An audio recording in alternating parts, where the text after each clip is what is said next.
Signore e signori, grazie a nome di tutta la nostra comunità per la vostra presenza dall'Accademia, il nostro centro di eccellenza per ricerche nelle scienze umane, di lettere e delle belle arti.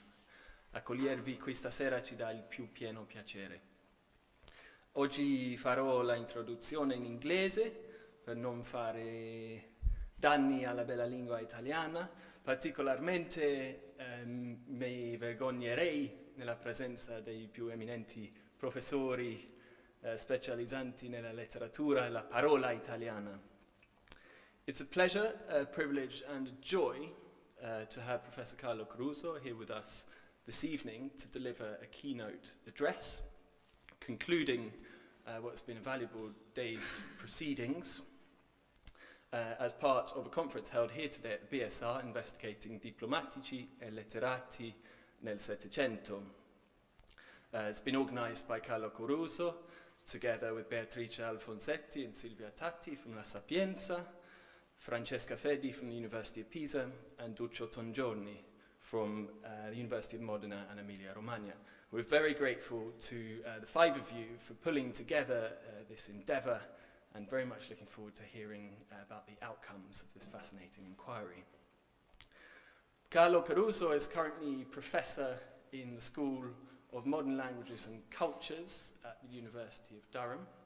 In 2013, he was awarded the immensely privileged Major Research Fellowship from the Leverhulme Trust, investigating Italian vernacular classics and textual scholarship, spanning in his unique and inimitable style 6 centuries from 1270 to 1870. The extraordinary breadth and depth of Carlo's scholarship is something to which so many of us aspire. He's a rare breed of true polymath, engaging with a vast range of literature and literary issues from the 13th and right up until the 20th century. Carlo's books, his work and his scholarship stand as a very important stage within the study of comparative Anglo-Italian literature, classical culture within the Italian literary tradition, history of scholarship and verse forms, literature and myth, literature and the arts, and often shedding light on some extremely challenging and difficult texts to get to grips with. And indeed, as his position on stage, midway between the piano and the lectern, might reflect, he's also published widely on literature and music. Carlo's publications are so many that if I was to list them now, I would risk leaving time enough for Carlo to give a lecture, but will only pause to mention his most recent monograph, Adonis, the Myth of the Dying God in the Italian Renaissance, published in 2017, which has been a breathtakingly thorough and illuminating account on the variety of interpretations and the cultural afterlife of mythology.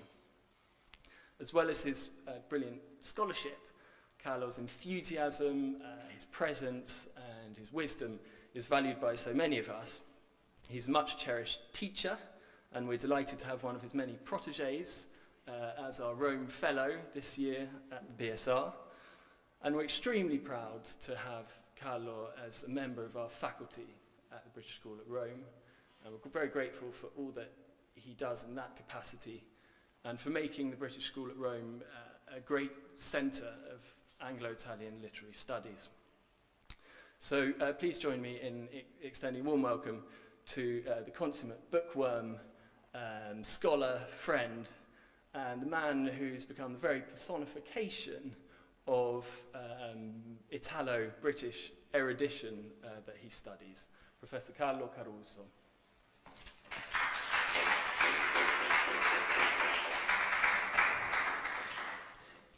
Oh, thank you so much, Tom. I have more than one reason to be grateful for being grateful to Tom. The first reason is, generous words, kind words he just said about me. The second, no less important, is this beautiful tie He kindly lent me because I forgot to pack my ties and so I've already received congratulations on my wonderful taste. So Tom, I believe that this is your, you deserve all the merit. As you know, this is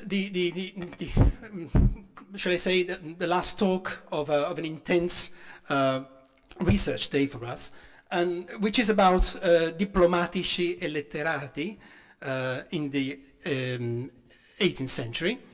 I may not stress this point perhaps frequently during my talk, because I simply assume that behind this commerce of books that I'm trying to highlight over the next few minutes, behind this thriving commerce, very often, sometimes perhaps hidden, is the hand of a diplomat or an envoy or someone who worked as a go-between between Italy and Great Britain. And I'd like to start with one short text. It's not from the 18th century, but I think it's a good start for our talk. It's a bilingual text. On the left you have Italian, on the right-hand side, a rather clumsy English translation. And we start from line number 5. Si può imparare una lingua leggendo così presto? May a man learn a language so soon by reading? Signor sì, che si può imparare. And certo io non l'avrei pensato. Che vi pare di questa lingua inglese? Ditemi di grazia. Says I would not have thought it. What think you of this English tongue? Tell me, I pray you. È una lingua che vi farà bene in Inghilterra, ma passate d'ova la non val niente. It is a language that will do you good in England, but passed over it is worth nothing. Dunque non è praticata fuori in altri paesi? Is it not used then in other countries? Signor no, con chi volete che parlino? No sir, with whom will you that they speak? This statement was not meant to be a prophecy, of course. There could be anything more wrong than this. However, it captured the insularity of the English language in the author's day, the author being none other than John Florio, the most famous Italian in Elizabethan England. And the famous book in which this fictitious dialogue occurs, it's John Florio's First Fruits, an Italian primer published in London in 1578. So a long time away from the period we want to concentrate on today. But why am I quoting from John Florio's First Fruits? Because things had not changed much in the 1720s. And I believe this is the period I should like to concentrate on for this talk. On the 3rd of July, 1725, the newly appointed Regius Professor of Modern Languages and History, and please mark the unusual title, the Reverend Samuel Harris, Regius Professor of Modern Languages and History at the University of Cambridge, expressed himself thus. This is his inaugural lecture, as you can see, delivered in the old schools of the University of Cambridge on the 3rd of July, 1725. That will be an exile, alas, not a traveller, who leaves his country as a grown man and sets foot on the other shore, intended of the Channel. There he will find himself utterly dumbfounded and unable to rely on anybody's friendship, however superficial, because of his inability to master any foreign language. We'll come back to Reverend Harris, but perhaps one last quote from a third passage, and this was meant to be a prophecy.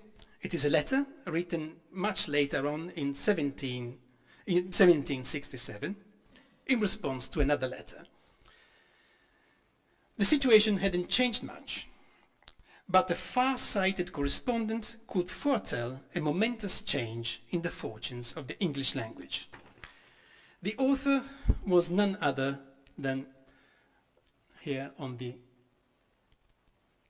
David Hume, writing in response to Edward Gibbon, who had sent Hume a draft version of a history of the Swiss republics written in French. It is a longish quotation, but I think it is worth the while. Hume wrote, "Sir, it is but a few days ago that Mr.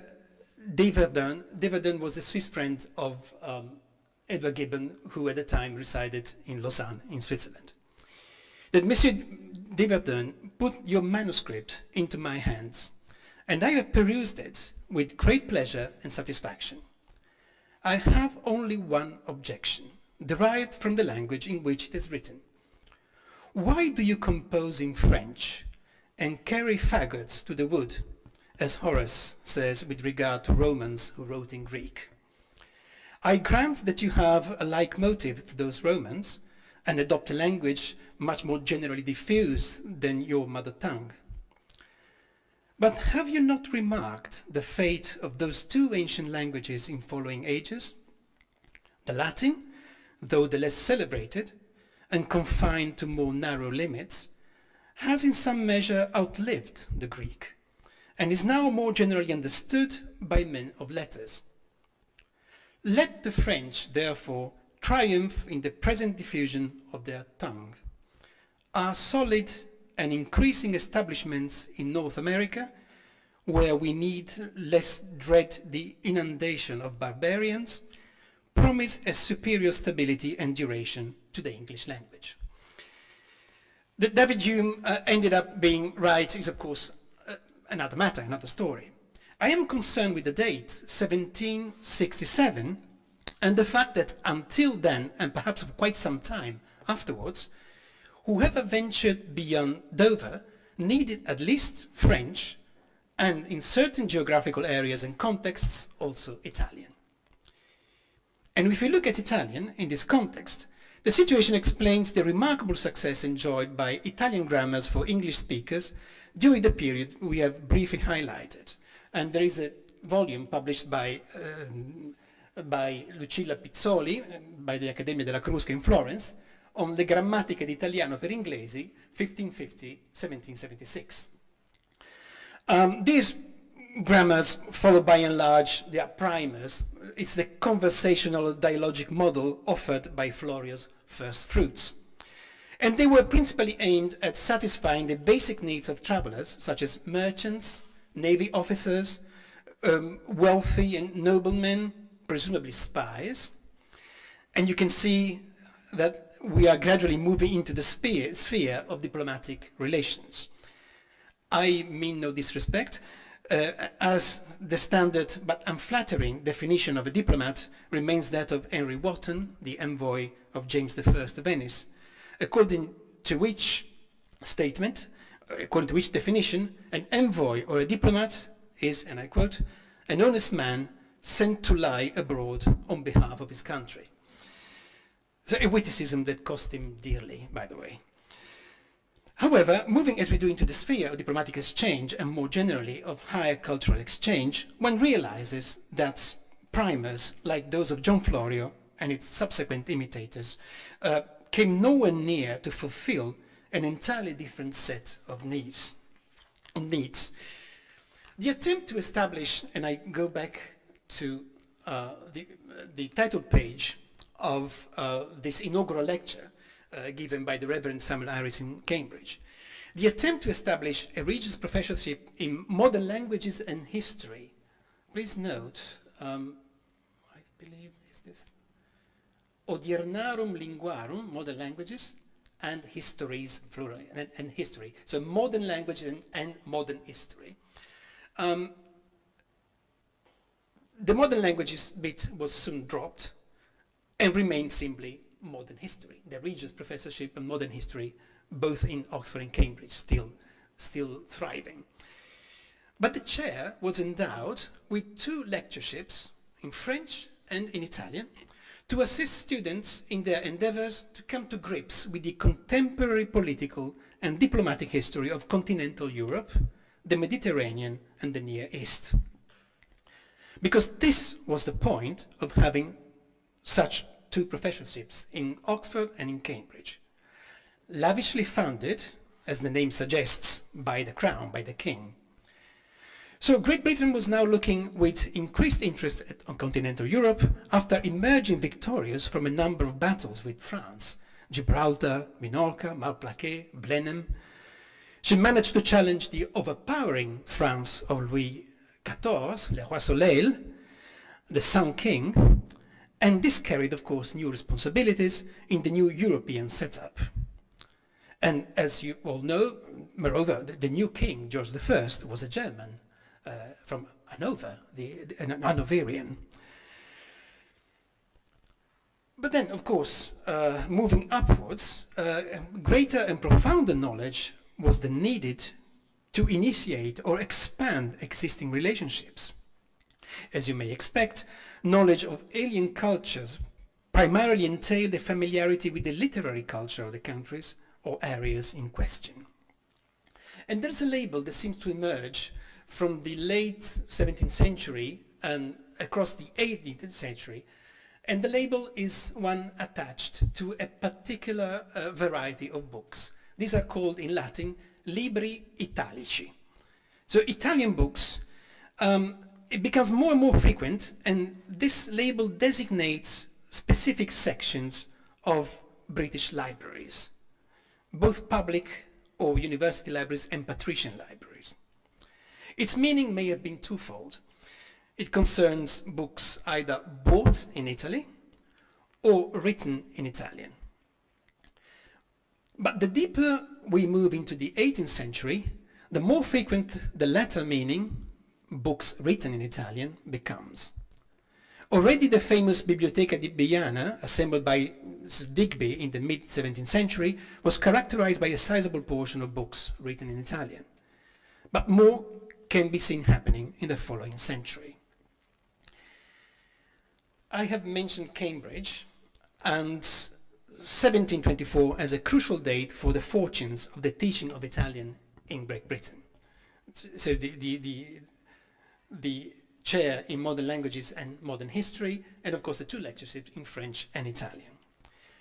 If one moves slightly to the east from Cambridge, there is Ely.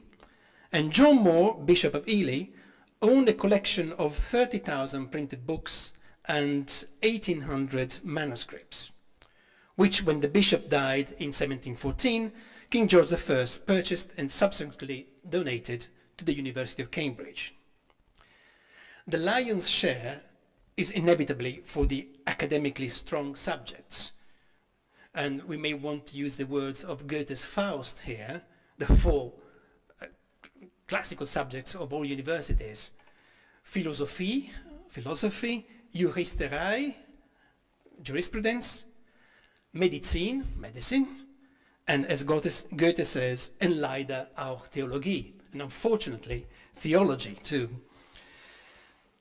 Yet the bishop had also owned a considerable collection of libri italici, or books written in Italian, which came to constitute the bulk in the university collection in that particular sector.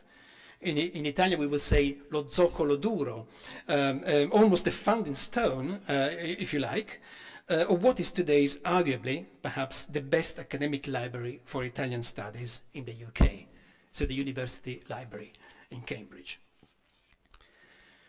But better still, wider collections, perhaps less stifled by the pressure of academic curricula, are those to be found in the libraries of dilettanti, noblemen and noblewomen engaged in cultivating their interest in all things Italian, which, as everyone knows, at the time, all things Italian were the talk of the day. Let's move further east from Cambridge and Ely and proceed to Norfolk, to Oakham Hall. The founder of its outstanding library, Thomas Cook, once declared, insisted on buying books, and I quote, by the most valuable authors that have written in Italian or about the country. And concluded by saying that certainly one of the greatest ornaments to a gentleman or his family is a fine library. In a letter, the 3rd of January 1715, between two different journeys to Italy. The most valuable authors, what did Cook mean by that? Not merely the ancient, but the modern authors as well. And now we understand what Italici libri, or libri italici, had come to mean at this stage. Of the 700 odd manuscripts Thomas Cook owned, over 140 contain works written in Italian. It is an astonishingly high proportion, 1 in 5, and among those the famous Codex Leicester, Leicester after the name of the Earl of Leicester, Thomas Cook, and then Codex Hammer, and finally bought, as you know, by Bill Gates. But how is it that Italian authors came to play such a prominent role in 18th century Britain? Nor is Cook's case an isolated one. The patrician libraries that have been catalogued, often with the help of the National Trust in the UK, show a similar trend when we come to consider 18th century acquisitions. And there remains a lot to do. Take a famous patrician residence like Burghley House, the manor that was the property of Queen Elizabeth I's powerful minister, William Cecil, Lord Burghley. The house went through an 18th century Italianate renovation and makeup, which of course included the acquisition of a superb library, hitherto, as far as I know, uncatalogued, certainly uncatalogued by modern standards. So one can only wonder what treasures may be hidden there. But to return to our main point, that of modern authors being, can I say, admitted to the canon. One needs to consider one thing. It is well known that the reception of foreign literary culture in a different country is, or at least used to be, dependent on a variety of factors, some of which may not be immediately apparent and often remain utterly unfathomable. Authors enjoying a considerable reputation abroad may be virtually unknown at home and vice versa, as we all know.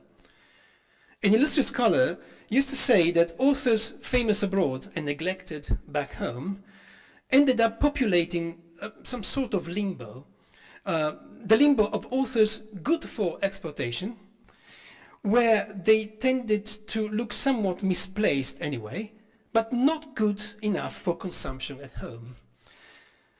And this is a phenomenon that seems to characterize almost every century.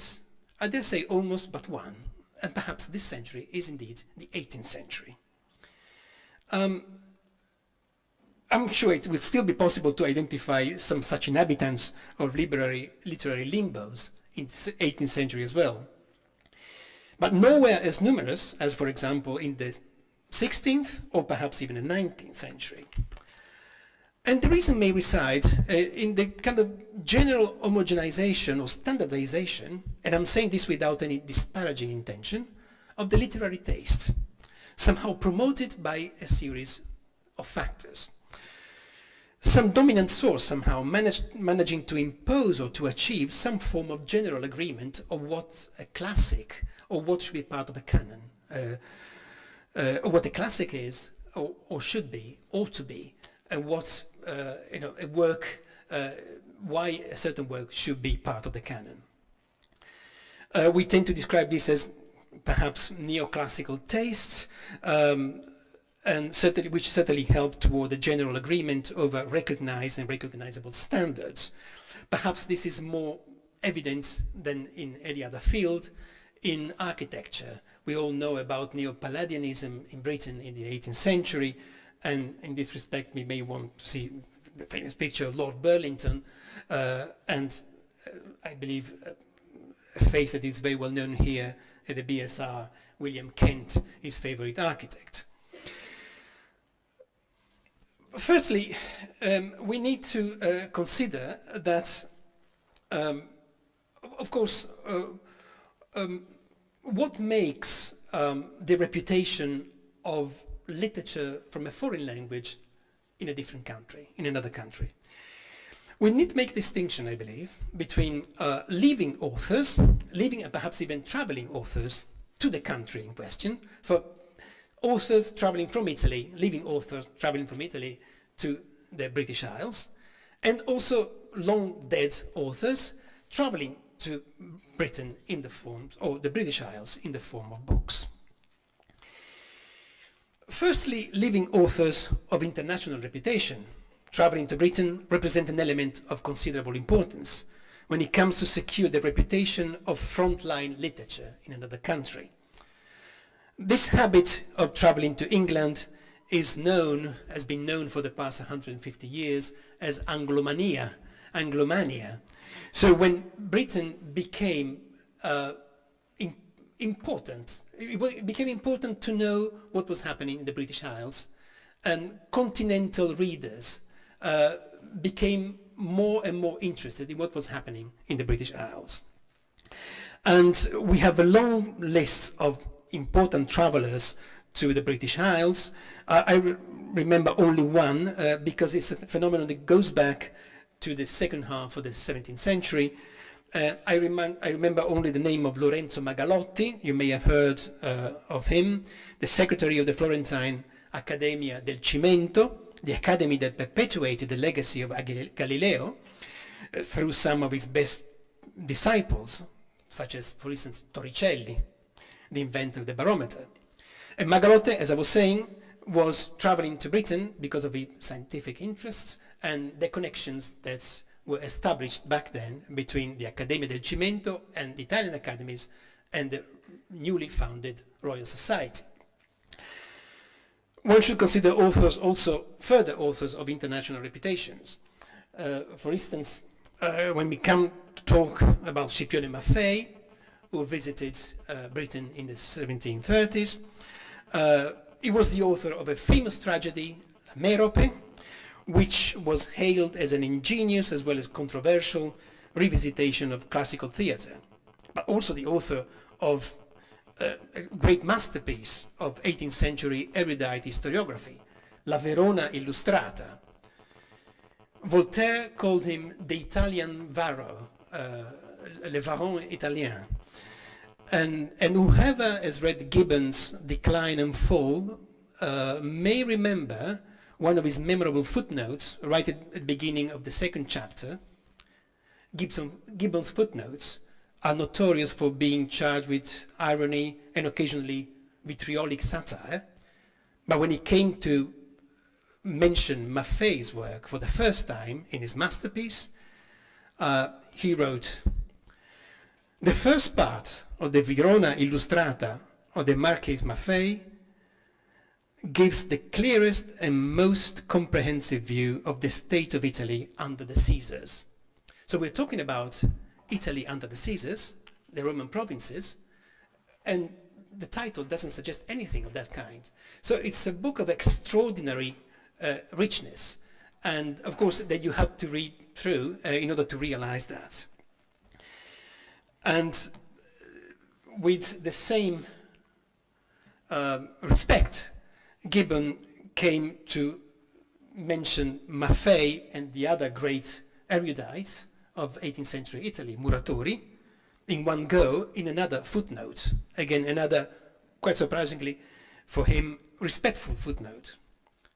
Maffei and Muratori have asserted the native claims of the Italian idiom, talking about the relationship between the slow and gradual transformation of Latin into Italian or into the vernacular during the barbaric invasions.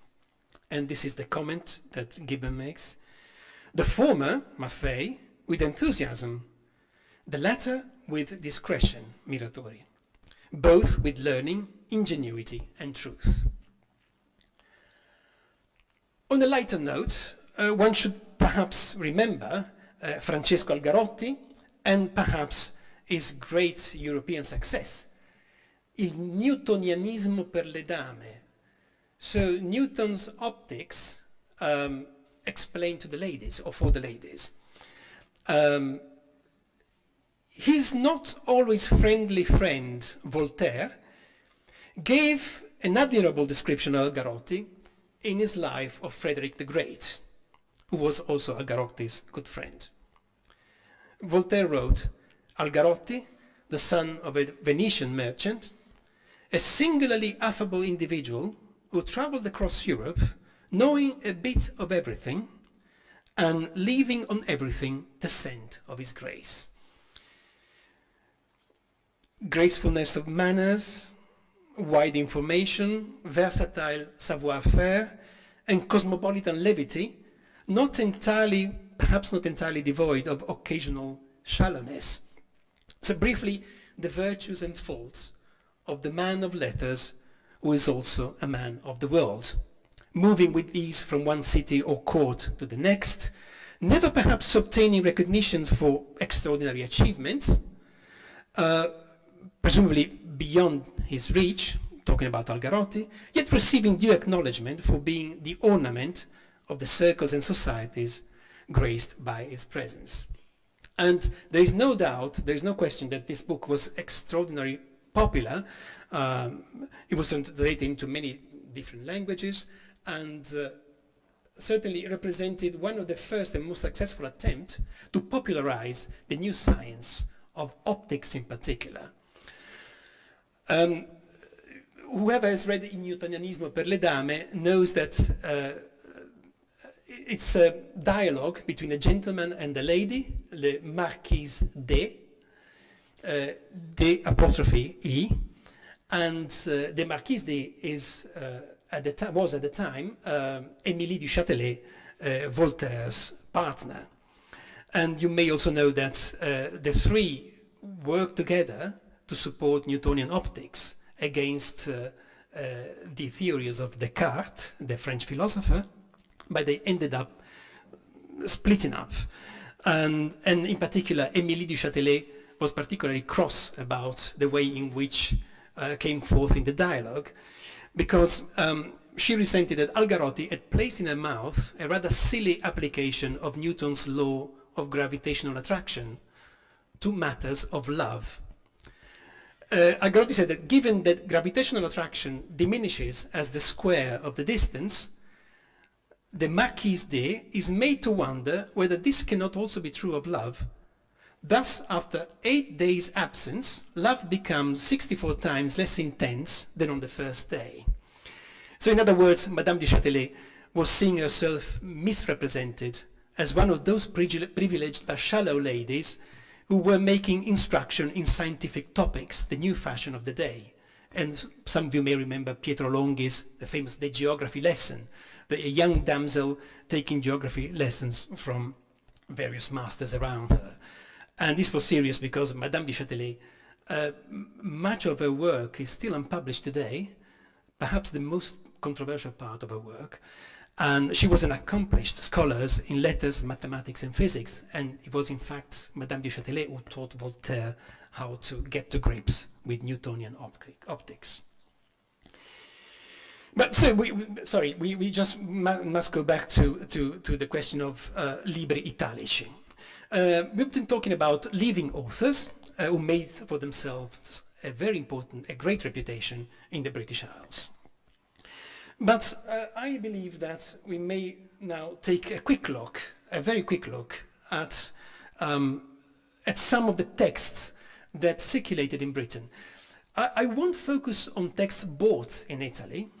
I'll focus on one specific variety of Italian texts that were printed in Great Britain and circulated in Great Britain at the time.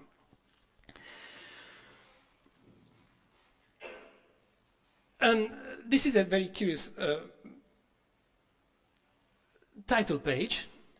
As you can see, it was printed in Oxford, or rather in Osford, which is a form which became rather popular in the 18th century and continued to be popular in 19th century, in Italian publication printed in Italy and in Great Britain. And so you see Oxford in the Sheldonian Theatre, nel Teatro Sheldoniano, 1726. And this is the most famous pastoral ever produced in the European Renaissance. So Torquato Tasso remained a model 150 years later after he had written this famous masterpiece. You got there the Sheldonian Theatre, as you can see, and then you notice that these are the subscribers that financed this publication in Oxford, I believe for the consumption of Oxonians.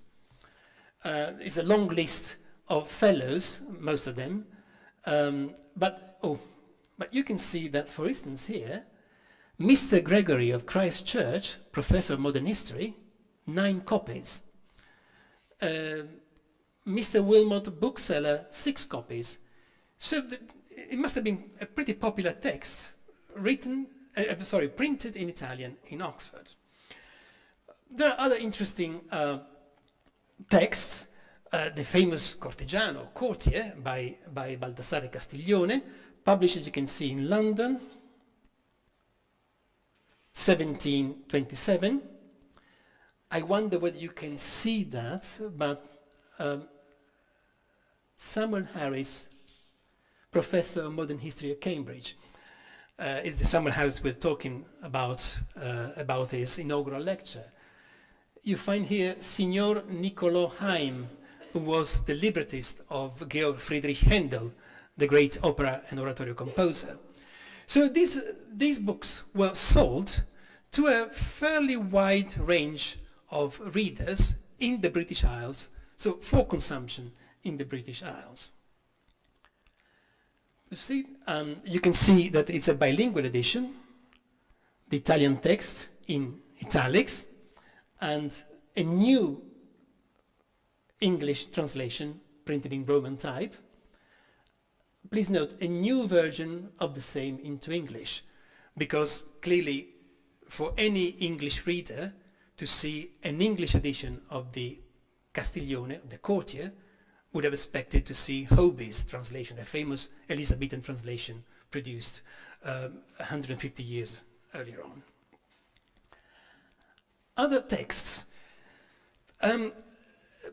Italian theatre, both particularly the 16th century texts, seems to have been very, very popular in Britain. And this in particular, it's a truculent tragedy, La Rosmunda, by Giovanni Rucellai. And it is quite extraordinary, I believe, that it was, as you can see, dedicated to Mary Cavendish, Countess of Westmoreland, who also lived, as you can see, in one of the nicest Palladian villas, still standing in Kent, which is a very strict imitation of Palladio's La Rotonda. So you have this combination of interest for everything Italian, all things Italian, both for what pertains to architecture, but also to literature and even to theatre. Another example, a comedy by Ludovico Ariosto, dedicated to Anna Maria Pulteney, London, 1738. And I assume, and it is assumed, that these texts were being used to teach Italian, to noblewomen in particular. What kind of Italian, it's very difficult to say, because these are texts in verse, and in particular kind of verse, it's what we call endecasillabo sdrucciolo, so all the lines must end with a word with the stress on the antepenultimate. Claudio, manchino, camere, vogliono, it's like tavolo, these words. So I really cannot imagine what kind of Italian these ladies learned to speak after reading these texts. But certainly there were a number of texts that had some circulation in the first half of the 18th century in Britain. Then we come to texts that clearly could not have been printed in Italy because of the censor, ecclesiastical censor. And then we have here the first edition of the Italian translation of Lucretius.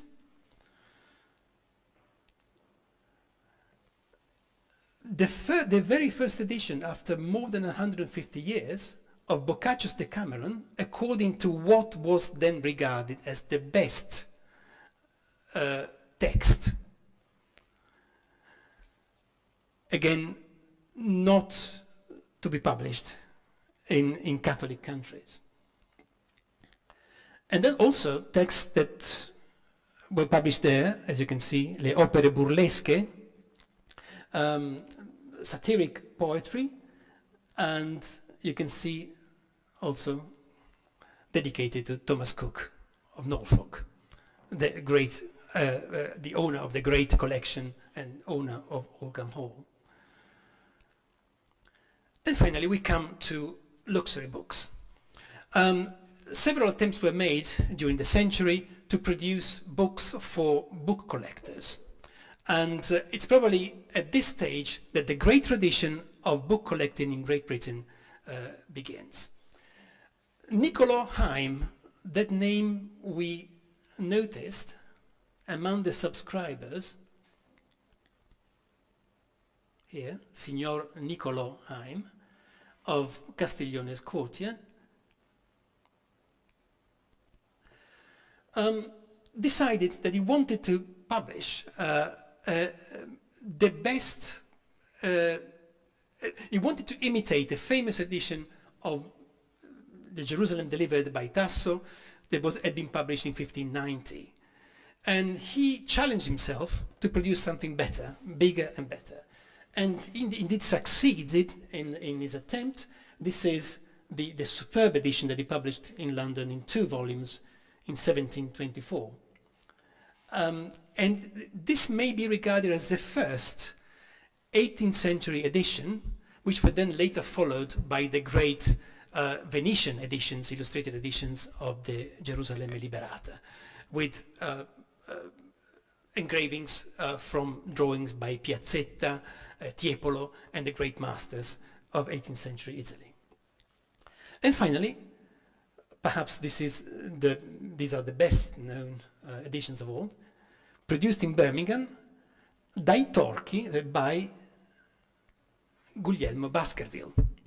Baskerville, we all know Baskerville because it's the name of a font in our computers, as you know. But Baskerville was this a great printer in Birmingham, specialized in producing extremely expensive books, but who also managed to somehow give a new shape and a new life, perhaps, a different new life, to both Roman type and in particular the very characteristic Italic type that is still known as Baskerville.